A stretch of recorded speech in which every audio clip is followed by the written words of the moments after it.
জাতিগত সংঘাতে গত ২ বছর ধরে অশান্ত ভারতের সেভেন সিস্টার্সের রাজ্য মণিপুর। সহিংসতা থামাতে ব্যর্থতার দায় নিয়ে সম্প্রতি পদত্যাগ করেন রাজ্যের মুখ্যমন্ত্রী বীরেন সিং। এরপর থেকেই সেখানে জারি করা হয়েছে রাষ্ট্রপতি শাসন। ৬০ সদস্যের মণিপুর বিধানসভায় ৩৭ জন বিধায়ক বিজেপির। জোটসঙ্গীদের মধ্য থেকে আছেন আরও ১১ জন বিধায়ক। মিত্রদের নিয়ে শক্তিশালী অবস্থানে থাকার পরেও কেন মণিপুরে নতুন মুখ্যমন্ত্রী দিতে পারল না মোদী সরকার? রাজ্যটির শীর্ষ বিজেপি নেতাদের ভেতরগত কোন্দল কি মোদির জন্য হয়ে উঠবে বিপদের কারণ? ২০২২ সালে মণিপুরে সরকার গঠন করে ভারতীয় জনতা পার্টি। রাজ্যের বিধানসভায় বিজেপির নিরঙ্কুশ সংখ্যাগরিষ্ঠতা থাকার পরেও নতুন মুখ্যমন্ত্রী বেছে নিতে না পারার জন্য নরেন্দ্র মোদীকেই দায়ী মনে করেন অনেক বিশ্লেষক। তাদের দাবি, নিজের একগুঁয়েমের কারণে শত আপত্তি সত্ত্বেও রাজ্যের মুখ্যমন্ত্রী বীরেন সিংকে পরিবর্তন করেননি তিনি। পরিস্থিতি জটিল আকার ধারণ করার আগেই যদি তিনি পদক্ষেপ নিতেন তাহলে অন্যরকম হতো ফলাফল।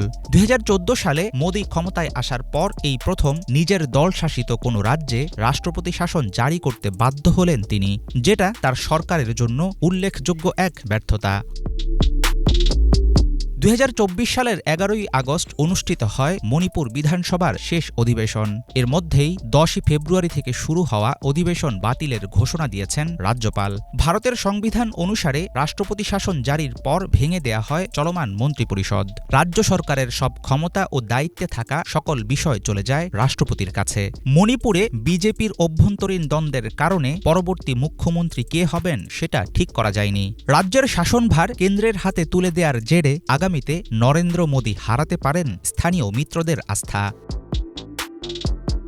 ভারতের ক্ষমতাসীন সরকার মণিপুরকে রাজনৈতিকভাবে অস্থিতিশীল এবং আইনশৃঙ্খলাহীন রাজ্যে পরিণত করার চেষ্টা করছে। বিভিন্ন সময় রাজ্যের বিরোধী দলীয় এমপিদের কাছ থেকে শোনা গেছে এমন অভিযোগ। রাষ্ট্রপতি শাসন জারি করার মধ্য দিয়ে বিজেপি যেন স্বীকার করে নিল নিজেদের ব্যর্থতা। মণিপুর পরিস্থিতির জের ধরে দলীয় অসন্তোষ দেশের অন্যান্য রাজ্যে শুরু হলে নরেন্দ্র মোদী পড়বেন কঠিন পরীক্ষায়।